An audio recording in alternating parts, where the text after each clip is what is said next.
Minutes और seconds में to an accuracy of 0.1 seconds. पिछली वाली जो आपने स्टॉपवॉच क्लॉक देखा था 0.01 सेकंड्स था। ये बहुत बड़ा टाइम जो है ना माप देती है।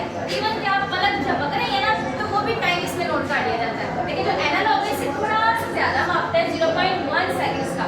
ठीक है, इसके बाद फोर्थ वाला है ticker tape timer measure short interval of time of 0.02 seconds. ठीक है, आगे है वॉच या क्लॉक मेजर स्लोअर टाइम। ये जो वॉच और क्लॉक की बात की जाए ये जो आपके घरों में इस्तेमाल होती है ना वॉचेस की, उनकी बात हो रही है जो दीवारों पे लगाई जाती हैं। मेजर्स लॉन्गर टाइम, ये लंबा जो अरसा है वो मापती है इन आवर्स, घंटों में, मिनट्स में एंड सेकंड्स और सेकंड्स में। इसके बाद आती है पेंडुलम क्लॉक। पेंडुलम के बारे में मैंने आपको दिन बताया था ना, ये इसी के बारे में बात की जा रही है। Measures longer time interval in hour, minutes and seconds. वही टाइम इंटरवल मापने वाली क्लॉक जो कि आपको पेंडुलम के बारे में मैंने बताया था, वो एक धागे के साथ दो से सीधा बांधा जाता है, उसके बाद कैसे छोड़ा जाता है, याद है?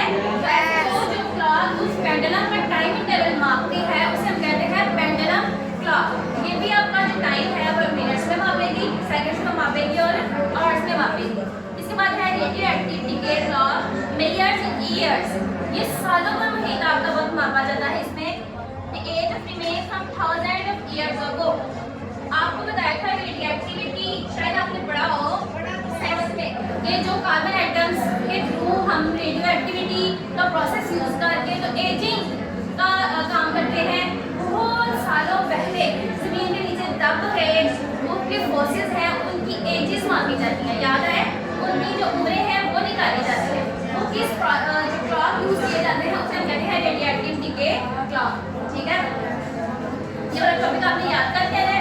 इसमें होमवर्क आपने कोई इसमें 4 क्लॉक्स काट लीजिएगा, कोई इसमें 4 क्लॉक जो आपको इजी लगे ना उनका होमवर्क काट लीजिएगा।